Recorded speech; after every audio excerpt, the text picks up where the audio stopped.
Good morning. Gumagawa tayo ngayon ng strider mga bossing.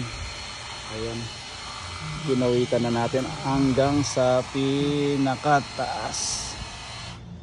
Ayun, napakataas mga bossing. 2-story yan.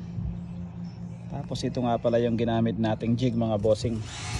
Ang ginawa ko dyan, nilagay ko to dito. Tapos ito yung matitira nun. Tapos ilagay mo rito. Yan.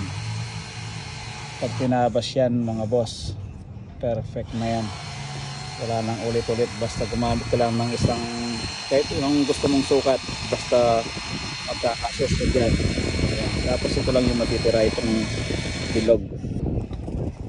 Tapos kuwitan mo lang mga bossing, tapos salpak na lang. Okay, thank you, bye bye.